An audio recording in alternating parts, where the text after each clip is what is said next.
आवाज टुडे निर्भीड भूमिकांचे व्यासपीठ। खासदार तथा नागरी विमान उड्डाण व सहकार मंत्री मुरलीधर मोहोळ यांच्या शिष्टाईला अखेर यश मिळालंय।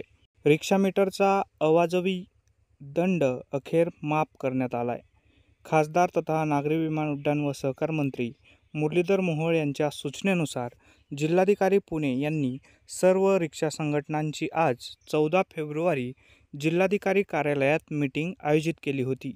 बेकायदेशीर चालणाऱ्या ओला उबेर तसेच CNG हायड्रोटेस्ट फी मनमानी पद्धतीने आकारणारे रेस्ट्रोफिटर बेकायदेशीररित्या पर जिल्ह्यात व पर राज्यात बजाज फायनान्सने विकलेल्या 35 ते 40 हजार रिक्षा याबाबतच्या तक्रारींचे निवेदन आज जिल्हाधिकारी यांना देण्यात आले। त्याचप्रमाणे रिक्षा पासिंगसाठी परवानाधारकांची सक्ती रद्द करण्यात यावी, मीटरची रोड टेस्ट रद्द करण्यात यावी, नवीन रिक्षा स्टँडला मंजुरी देण्यात यावी यासह इतर मागण्या करण्यात आल्या।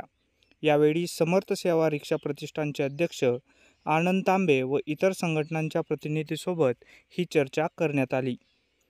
कमिशनर साहेबांकडे पण आमचा विषय झाला सर की जी जुनी पद्धत होती आपल्या RTIने ठरवली आहे की रिक्षा पासिंगसाठी परवानाधारक आवश्यक आहे, खरं रद्द होणं गरजेचं आहे। कारण आता फेसलेस सुविधा झाली, परवानाधारक वयस्कर झाला, इतर काही कारणाने आजारी असतो, त्याला उपस्थित राहता येत नाही आणि सर्व वाहनांना ही सूट असताना ती रिक्षा चालकावर का लादली जाते, हा आमचा एक प्रश्न होता। आपण याची नोंद करावी।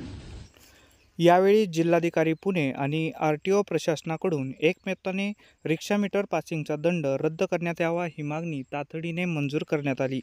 या मागणीसाठी आनंद तांबे, उपाध्यक्ष राष्ट्रवादी काँग्रेस पार्टी पुणे शहर, अध्यक्ष समर्थ सेवा रिक्षा प्रतिष्ठान पुणे शहर व जिल्हा यांचे प्रयत्न महत्त्वाचे ठरले।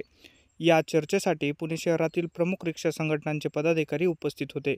प्रामुख्याने बापू भावे, संजय कवडे, विजय रवळे, आबा बाबर, मोहम्मद शेख, विलास केमसे, प्रदीप भालेराव, सूर्यकांत जगताप, आनंद अंकुश, केदार ढमाले, बापू धुमाळ, तुषार पवार, संजय चव्हाण, गणेश साळुंके, हेमंत धनगर, हर्षद अन्सारी इत्यादी प्रतिनिधी उपस्थित होते।